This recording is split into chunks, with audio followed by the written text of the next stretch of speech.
తాటిపర్తి చంద్రశేఖర్ గారు ఎర్రగొండపాలెం అభ్యర్థి ఈ రోజు లిస్ట్ లో ఆ పేరు కనిపించింది. వారు మనతో పాటు జాయిన్ అయ్యారు. చంద్రశేఖర్ గారు, congratulation sir. Thank you sir. మీరు సమన్వయకర్తగా నియమించిన రోజున ఫస్ట్ నేనే ఇక్కడ కూర్చోబెట్టాను, మళ్ళీ చెప్పాను లిస్ట్ లో మీ పేరున్న రోజు మళ్ళీ మీరు రావాలని. అలాగే వచ్చారు. మీరు ఎలా ఫీల్ అవుతున్నారు, ఏంటి? చాలా సంతోషం సార్. ముందుగా ఇంత గొప్ప అవకాశాన్ని ఇచ్చినటువంటి మా అధినాయకుడు, ఈ రాష్ట్ర ముఖ్యమంత్రి వర్యులు శ్రీ జగన్మోహన్ రెడ్డి గారికి హృదయపూర్వక ధన్యవాదాలు తెలియజేసుకుంటున్నాను సార్. ఒక సామాన్య కుటుంబం నుంచి వచ్చినటువంటి నాకు, ఒక చిన్నపాటి కార్యకర్తనైనటువంటి నాకు ఇంత గొప్ప అవకాశం ఇవ్వడం అనేది వైఎస్ఆర్ కాంగ్రెస్ పార్టీలో అందరికీ అవకాశాలు ఎలా దక్కుతాయని చెప్పడానికి ఇది ఒక మచ్చుతునక. వైఎస్ఆర్ కాంగ్రెస్ పార్టీకి సేవ చేసినటువంటి ప్రతి ఒక్క వ్యక్తికి ఏ విధంగా అవకాశాలు దక్కుతాయని చెప్పడానికి ఇది ఒక బెస్ట్ ఎగ్జాంపుల్ గా చూసుకోవచ్చు ఈశ్వర్ గారు. రైట్. బాగా ఎర్రగొండపాలెం గొప్ప నియోజకవర్గాన్ని నాకు ఇవ్వడం అనేది నా పూర్వజన్మ. ఖచ్చితంగా ఇక్కడ క్యాడర్ చాలా ఉత్సాహంగా పనిచేస్తుంది, చాలా గొప్పగా పనిచేస్తుంది.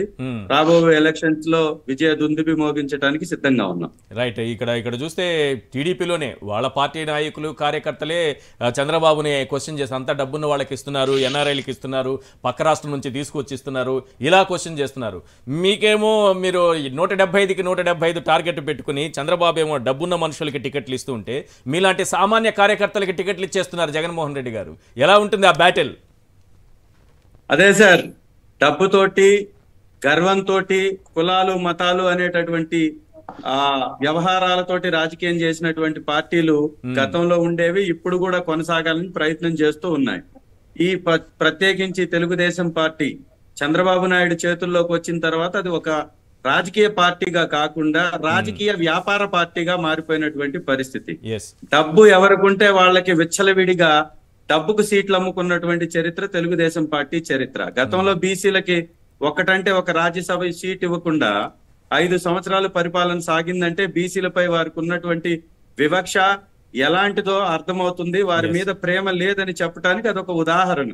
ఇవాళ జగన్మోహన్ రెడ్డి గారు నాలాంటి వాళ్ళకి, సాధారణమైన వ్యక్తులకి చాలా మందికి టికెట్లు ఇచ్చారు.